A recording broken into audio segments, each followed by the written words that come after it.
Next, sir, we have a presidential memorandum for your attention. This memorandum requires the immediate declassification of all FBI files relating to the Crossfire Hurricane investigation.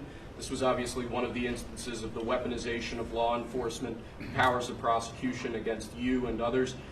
We believe that it's long past time for the American people to have a full and complete understanding of what exactly is in those files.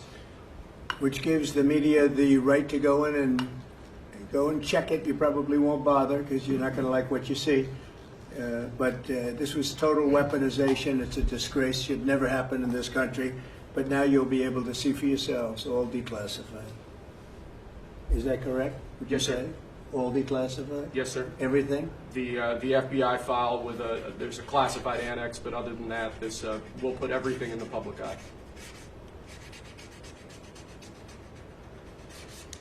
Is anybody going to look? Huh? What about you? You going to look?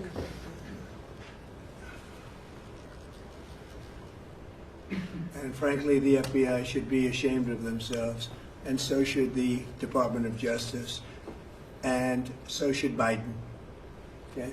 Next, sir, we have an executive order for your attention. We've taken action against a number of law firms that have participated either in the weaponization of government, the weaponization of the legal system for political ends, or have otherwise engaged in illegal or inappropriate activities. The law firm of Jenner and Block is one of these law firms. This is a law firm that, as you know, employed Andrew Weissman after he came off of the Mueller investigation. It's a law firm that's engaged in invidious racially and sexually discriminatory practices. It's also a law firm that has participated in the weaponization of the legal system against American principles and values, and we believe that the measures in this executive order will help correct that. And Andrew Weissman is the main culprit? He's certainly, with respect to this firm, he is one of a number of reasons that we believe this executive order is warranted. He's a bad guy.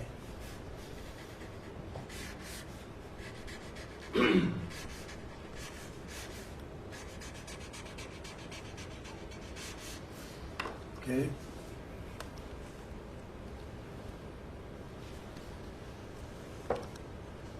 Next, sir, we have an executive order for your attention relating actually to government payments. Historically, checks issued by the Treasury are, I believe, 14 times more likely to become the subject of fraud than electronic transfer payments. This is an executive order that's going to push the Treasury Department to modernize its payment system to ensure that where possible they're using electronic methods of payment as opposed to paper checks in order to reduce waste, fraud, and abuse in the government, which is obviously an endeavor that we've been pursuing in numerous aspects of government under your leadership. It's basically modernization of equipment and methods, and it's something that really I think he's going to be a great Secretary of the Treasury, wanted, Scott.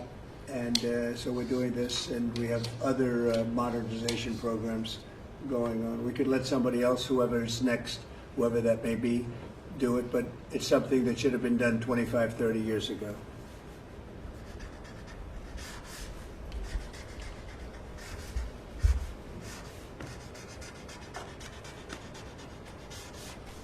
Okay.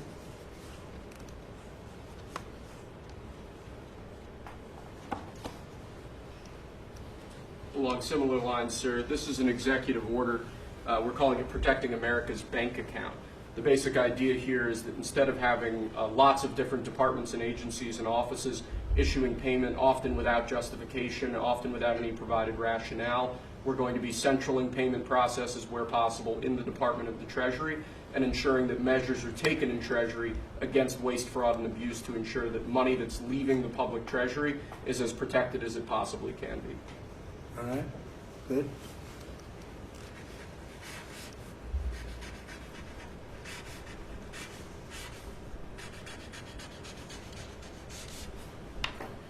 Many of these things should have taken place decades ago or longer. Lastly, sir, we have an executive order for your attention on the very important subject of election integrity. We believe that this executive order is the farthest reaching executive action taken in the history of the Republic to secure our elections. Among numerous other aspects of this executive order, This is going to cut down on illegal immigrants on the voter rolls, ensure that the Department of Homeland Security and the data that they have available is being fully weaponized to ensure that illegal immigrants aren't voting. This will include a citizenship question on the federal voting form for the first time.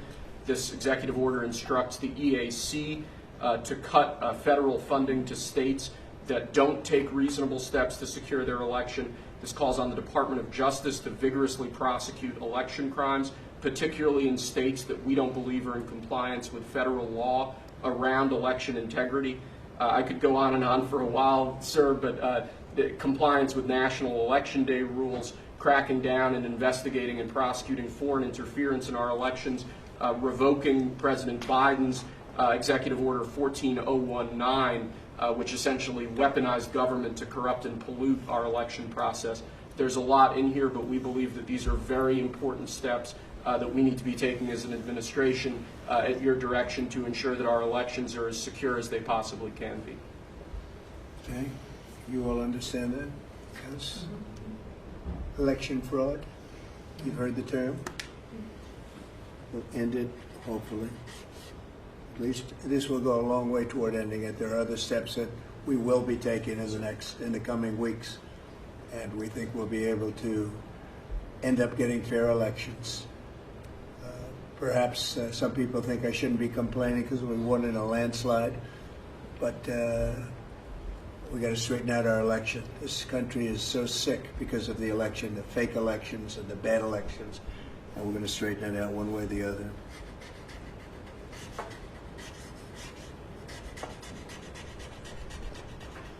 And it's an honor to sign this one. To sign all of them, but to sign this one is a great honor.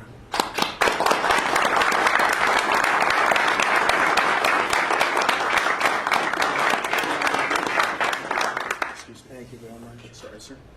So we're going to go around the room a little bit quickly, and we're going to introduce these very outstanding people. They've had, in all cases, outstanding careers. They're very incredible people that going along as rapidly as the system can go along. We're ahead of, I guess, anybody else thus far. So I want to thank John Thune. He's done a very good job, and the whole Senate. We're being delayed as much as possible by Democrats, but that's standard. It gets to be just standard.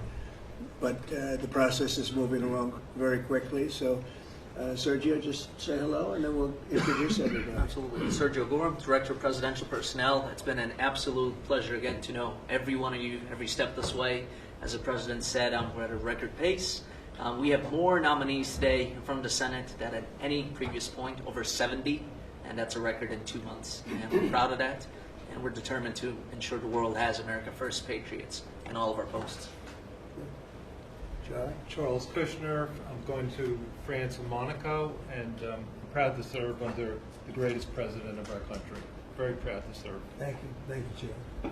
James Blair, honored to work here in the White House as Deputy Chief of Staff. And Mr. President, I think that all of these successful people would want to go serve the United States under your leadership as a testament to your vision and leadership. Thank you, James. I'm David Perdue. I'm going to the People's Republic of China, and it's my honor to represent President Trump, people of America, and represent our interests and values in China. I'm Leah Campos. I'm going to represent the President in the Dominican Republic. Mr. President, thank you for the honor to serve you in the PRIT role. Thank you. Thank you. Mike Welch, National Security Advisor. Look forward to working with every one of you on behalf of the President, his leadership, and the American Thank you. people. John Arrigo. I am going to the Republic of Portugal, and I'm very excited to do so and serve on what I consider one of my closest friends and one of the best presidents this country has ever had. Thank you. Kevin Cabrera, nominated to be Ambassador to Panama. It truly is an honor, President, to be part of your administration. Thank you. Tom Barrett, nominee to the Republic of Turkey. Delighted and honored to be with you, Mr. President, in that host country, which is one of the most ancient in civilization, is in search for your peace, prosperity, and security program. Good place. Mr. President. Good leader, too. Yeah, Mr. President, thank you. It's an honor.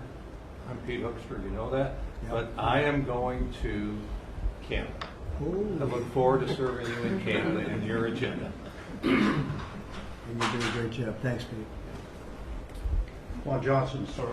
Thank you for the nomination to represent you and the United States to the United Mexican States.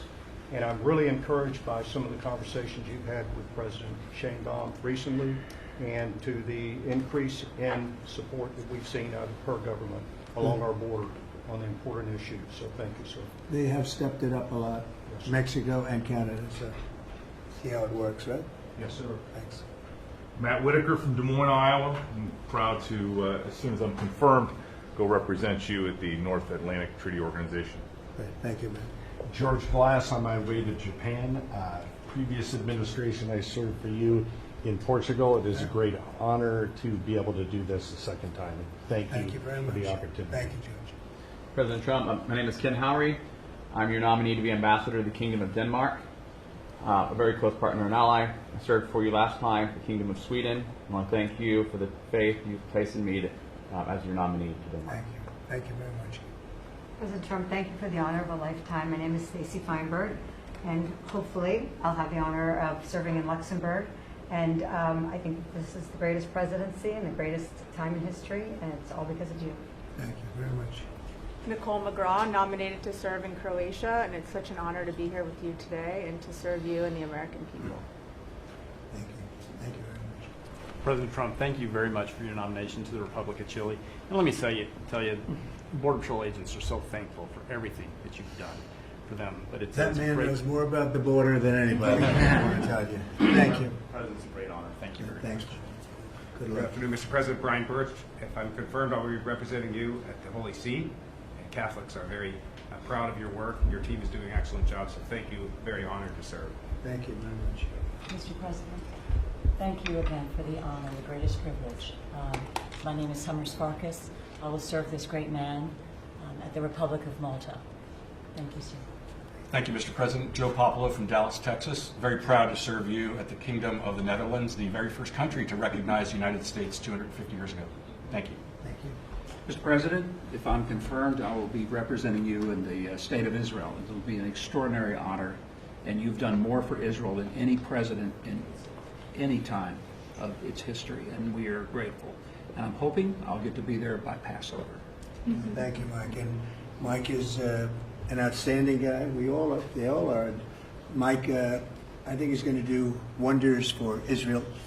He actually probably gets along with both sides, and that'll be interesting to see. But the world is watching you, Mike, so good luck. Good luck. You're going to do well. Thank you very much.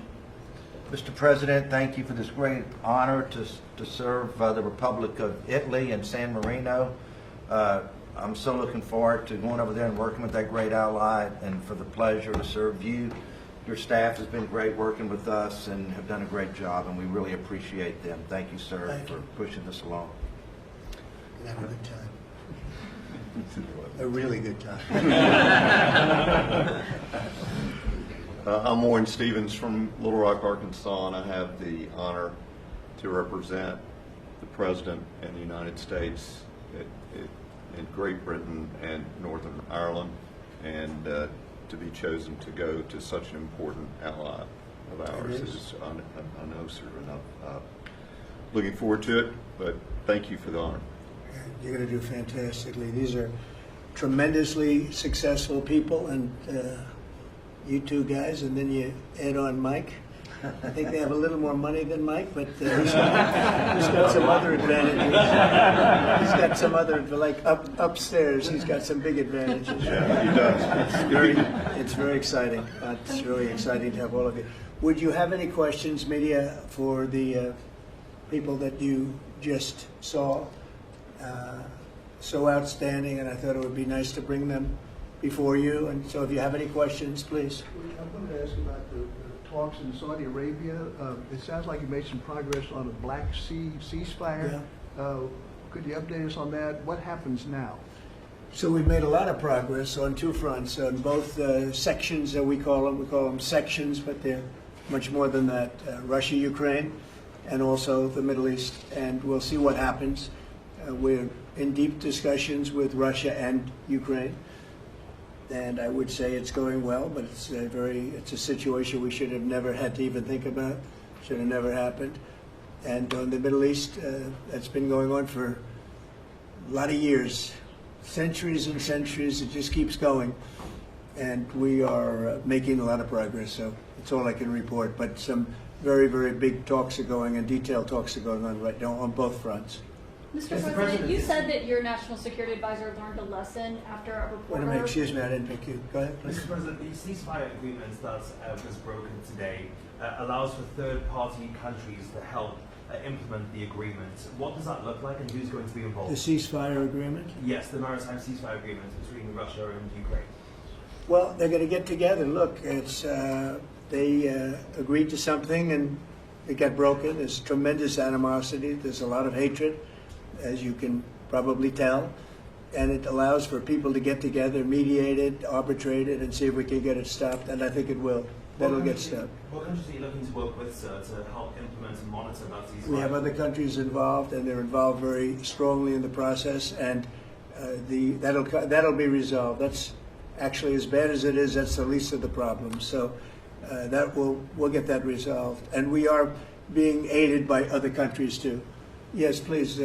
Yes, Brian. Tomorrow, the subcommittee on DOGE is going to review funding for NPR and PBS. Now, every Republican president has always promised to take away this money that's going to these two public news outlets.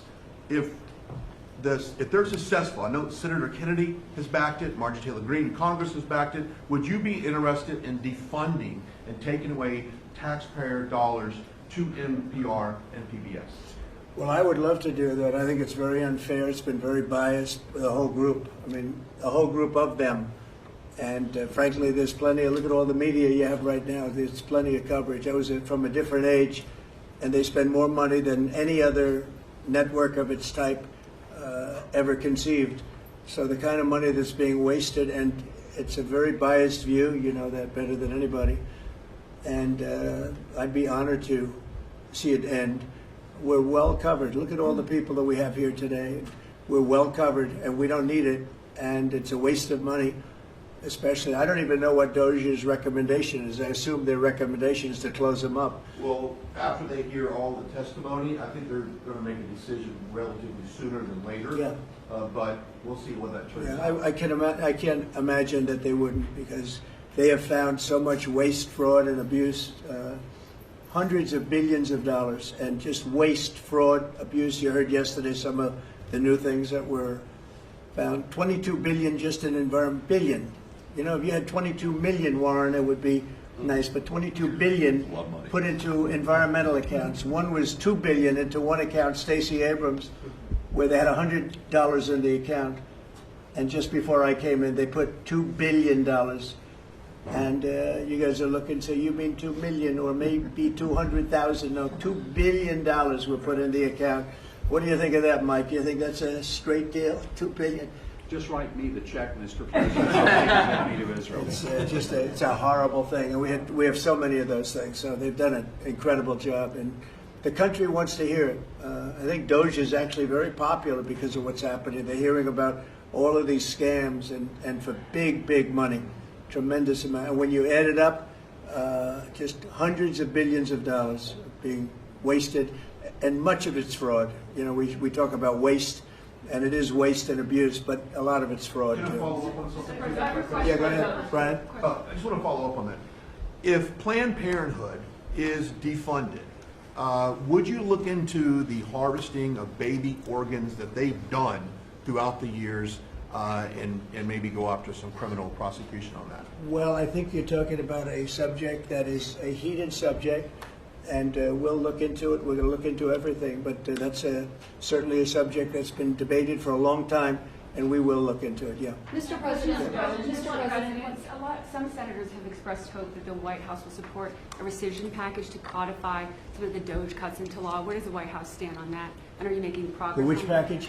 A rescission package to codify some of the DOGE cuts into law. You know what? It would be great.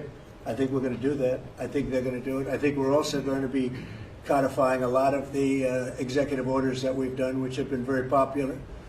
And we're looking at one, I will tell you right now, that I think perhaps will be controversial, but not with the people, and that's sanctuary cities. We're going to end sanctuary cities for some of these jurisdictions that aren't cooperating with law enforcement.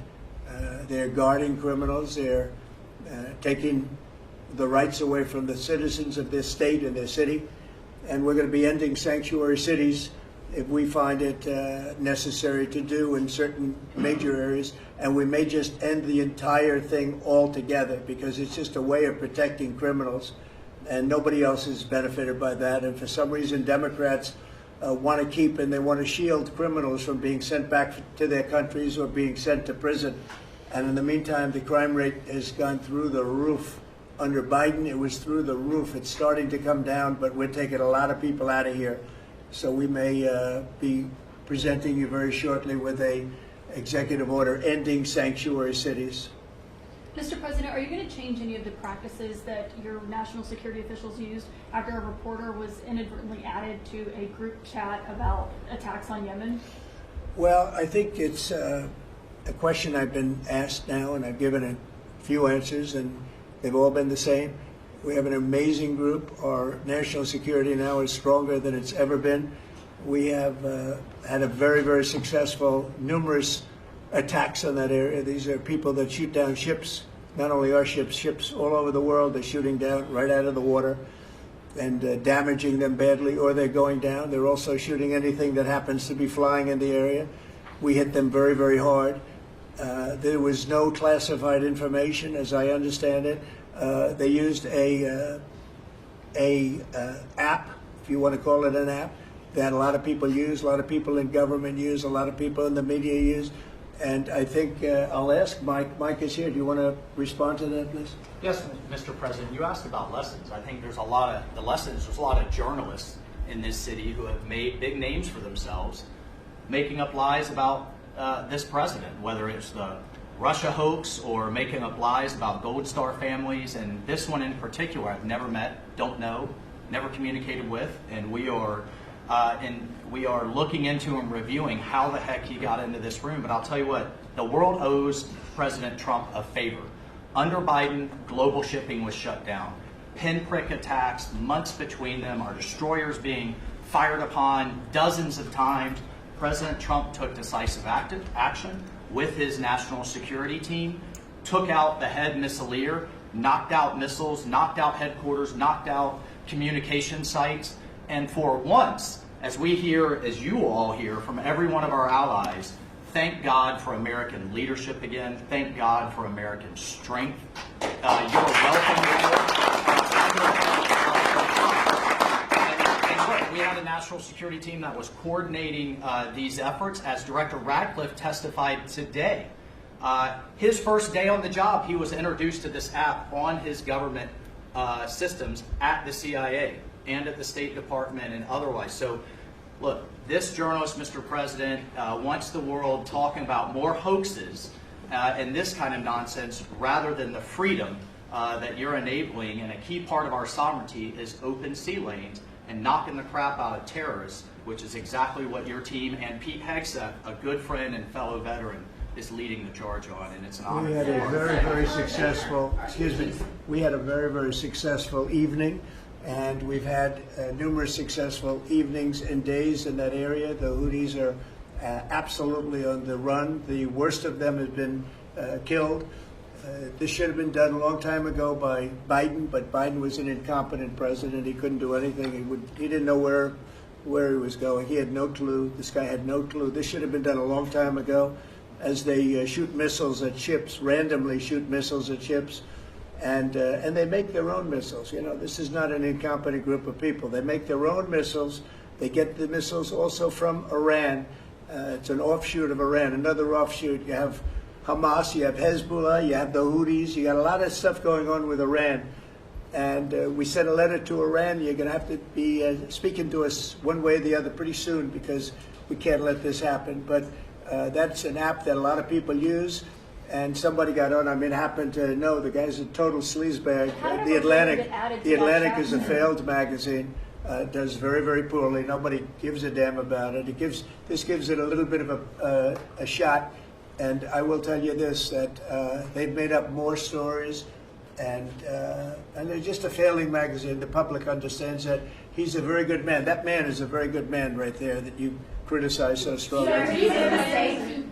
He's a very good man. and he will continue to do a good job. In addition to him, we had very good people in that meeting, and those people have done a very, very effective job, and you're going to see it. And it goes on, by the way. It's going to go on. And I think the Houthis wish that it didn't happen, but that's what it's all about. We have to create a safe country, a safe world, and that's what we're doing. Do you worry that national security was put at risk, Mr. President? Of senior officials using Signal. Do I plan to ban who? The use of Signal to communicate from senior officials. Well, I don't know I don't know anything about Signal. I wasn't involved in this, but I just heard about it. And I hear it's used by a lot of groups. It's used by the media a lot. It's used by a lot of the military, and I think successfully. But sometimes somebody can get onto those things. That's one of the prices you pay when you're not sitting in the situation room with no phones on, which is always the best, frankly. But the best is to be there. In fact, oftentimes I've been in fact, just last week I was in the situation room on something very important, and we had a couple of people hooked up by line, and I said, cancel the line. Sorry, fellas, what you do is we'll tell you all about the meeting, because I know people do get on those lines, whether it's Signal or anything else. Yeah. So are you going to change any procedures as a result of this? Well, I mean, look, we look at everything, and they've made a big deal out of this because we've had 2 perfect months. We are bringing in business. We have another one announced tomorrow, a big one, very big. Like in the history of our country, nobody's ever seen anything like it. And I think probably a lot of people are saying they started by saying it was the greatest first month that a president has ever had, and I think that's true. And now they say it's the best second month, and they had to find something. And this certainly will look at this, but the main thing was nothing happened. The attack was totally successful. It was, I guess, from what I understand, took place during, and it wasn't classified information. So this was not classified. Now, if it's classified information, it's probably a little bit different. But I always say you have to learn from every experience. I think it was very unfair the way they attacked Michael. He's a good person. The person that was on just happens to be a sleazebag, so maybe that's just coincidence. I don't know. But you are going to conduct would an it be investigation, a problem if Mr. the President. Atlantic released all the text messages if they're not classified? Well, I don't know. I'd have to ask the military about that, because maybe you wouldn't want that. I don't know. I will say this: that from what I heard, the man that we're talking about, who's not somebody that I don't think most people have ever heard of, he left. He found it very boring, and he left early. He got off the line very early. So I can't speak to it other than that. So he's made up a lot of stories, and I think he's basically bad for the country. But it's a failing venture, very failing venture. They're very upset, and a thing like this is publicity for them. But I don't think we should allow people that are very good, like that man sitting right at the end of the table, who's done a great job. We shouldn't allow them to be hurt by it. Mr. President, can I follow up on that? Yeah, go ahead. Are you saying you're okay with the continued use of Signal by administration officials? No, that's not what I said. I said we'll look into it, but everybody else seems to be using it. It seems to be the #1 used device or app, whatever you want to call it, and we will certainly look. If it was up to me, everybody would be sitting in a room together. The room would have solid lead walls and a lead ceiling and a lead floor. But, life doesn't always let you do that. In the meantime, the attack itself that we were talking about and discussing has been an unbelievable success. But you will conduct an investigation, is what you're saying into this. We'll look into it, sure. Mr. President, I would look into it, sure. I want to look into Is that the FBI? anything like that. I would ask them. It's not really an FBI thing. It's really something having to do with security. Security, like, will somebody be able to break in? Are people able to break into conversations? And if that's true, we're going to have to find some other form of device. And I think that's something that we may have to do. Some people like Signal very much. Other people probably don't. But we'll look into it. I think, Michael, I've asked you to immediately study that and find out. If people are able to break into a system, now in this case it wasn't that this attack was going on and nobody found out anything. And again, the person that was on, as I understand it, he left very early because he didn't find it very exciting. but I think it's something you should look into. Yes, sir, we are. We have our technical experts looking at it. We have our legal teams looking at it. And of course, we're going to keep everything as secure as possible. No one in your national security team would ever put anyone in danger. And as you've said, and we've repeatedly said, the attack was phenomenal and it's ongoing. But the media wants to talk about everything else except for the hostages you're getting out of the Middle East, Iran on its back foot, sea lanes getting reopened, peace in Europe. As we just saw today with a Black Sea ceasefire, we were just on with Steve Witkoff, myself, our team in Saudi Arabia. They want to talk about all this other stuff except for your amazing successes and the successes of your team. One of the other things, and sometimes you have to move very quickly, and there are other devices that are very good, but they are very, very cumbersome, and you're not able to use them and from a practical standpoint. So all we can do is find out the best we have with modern technology. They'll probably get better over the years. Yeah, go ahead. Sir, on the Black Sea, so the Kremlin has said that there are several conditions that would need to be met for this agreement to happen. This includes sanction relief for banks and some companies. Did the U.S. agree to all of those conditions that they laid out? They will be looking at them, and we're thinking about all of them right now. There are about 5 or 6 conditions. We're looking at all of them. The White House has said that it's looking into how a journalist got added to that signal chat. Is it possible that there could be a firing of even a lower mid-level official once that person is identified? About what? About the signal chat that we've been discussing. We've pretty much looked into it. It's pretty simple, to be honest. It's not. It's just something that can happen. It can happen. You can even prepare for it. It can happen. Sometimes people are hooked in and you don't know they're hooked in. They're hooked into your line and they don't even mean bad by it. But it's not a perfect technology. There is no perfect technology. The really good ones are very cumbersome, very hard to access. And I think we're going to look at, we always want to use the best technology. This was the best technology for the moment.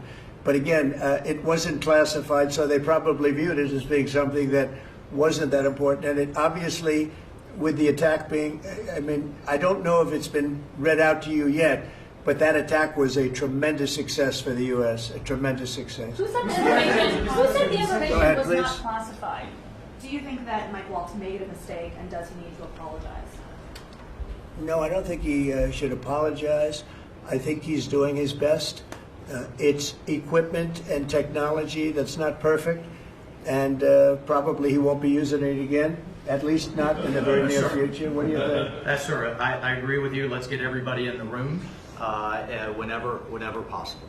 A lot of times you find out defects by exactly things like that, but I don't think it's something we're looking forward to using again. We may be forced to use it. You may be in a situation where you need speed as opposed to gross safety, and you may be forced to use it, but generally speaking, I think we probably won't be using it very much. The Secretary of Defense, on that chain, the Secretary of Defense, Pete Hegseth, and J.D. Vance, the Vice President, said that the Europeans were freeloading. Do you agree with that assessment? Do you really want me to answer? Yes, Yeah, I think they've been freeloading. The European Union's been absolutely terrible to us on trade, terrible. And as you know, NATO, I got them to pay hundreds of billions of dollars. They were way behind. And if you look even, if you look at Ukraine, so we're in for $350 billion because of Biden.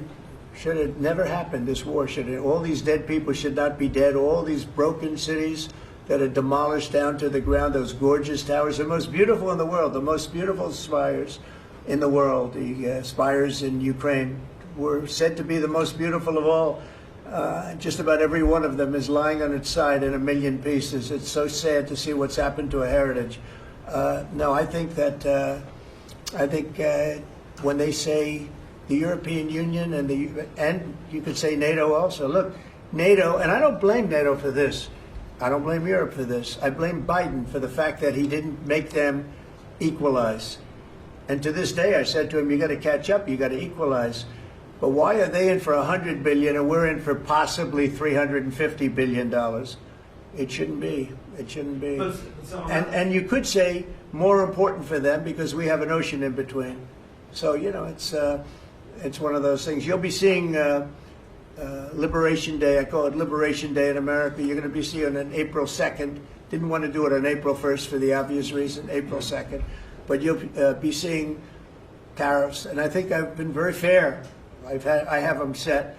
But I think I've been very fair to countries that have really abused us economically for many, many decades. Mr. President, that information was not classified.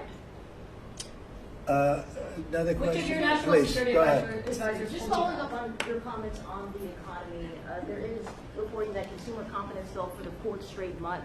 What is your message to Americans who are concerned Well, about I know terrorism? this, that for the first time in like 50 years, right track, wrong track, we're on the right track. And I think people see that. And if you look at prices, prices are way down. You know, when I first came here, the first time I met with you people officially, they were screaming at me about eggs. I said, I've been here for a week and I'm being yelled at about eggs. Egg prices have come down 45–50% in the last week and a half. And our Secretary of Agriculture has done a great job, as you know, Brooke. She's done a fantastic job, and others working with her have done a great job. But we brought eggs down at a level that nobody thought we could get at. I inherited that situation, and I inherited a grocery situation. The groceries went way up, an old-fashioned word, but it's a very descriptive word. Groceries have gone through the roof. And I used to campaign on it. I used to say we're going to get groceries down, and we have got it down. I watched a certain newscast over the weekend, and a congressman, Democrat congressman, said, well, Trump's done a lot. I agree. He's been great on the border. He's been great on the military. But, you know, he hasn't brought prices down. That's false. Gasoline's way down. Eggs are way down. Groceries are down very substantially, but down. Almost everything's down. Now, I'd like to see interest rates come down a little bit. And you're going to see billions of dollars, even trillions of dollars coming into our country very soon in the form of tariffs, because we were abused by presidents that, frankly, in all fairness, it wasn't their expertise, but they had no idea what they were doing. Mr. President, you say tariffs will create more. Oh yeah, sure. It's Which going to states- agree. which It'll states it'll create a lot of money and more jobs. But if you look, so in the last, these gentlemen would know about it, and ladies, because some of the ladies are great businessmen in this room that are becoming ambassadors. Great, really great, top of the line. When you look at the number of companies that have said, like we're close to, I would say close to $4 trillion. We never had numbers like that. The #1 chip maker in the world from Taiwan coming in with $200 billion. We have Apple. Look at Apple. $500 billion. $500 billion. They're going to build plants all over the United States. They were all being built in China. You have many, many companies, and maybe above all, you have the car companies coming in at levels that nobody's ever seen before. We have Honda is opening up one of the biggest plants in the world in Indiana, and many car companies are coming in. We have AI. We're leading China by a lot in AI, and we're going to keep it that way because we've made it very good for them, and we're going to protect them once they're here. We'll protect them through taxes, through incentives, and also through tariffs. Thank you very much, everybody. Thank you very much. Thank you.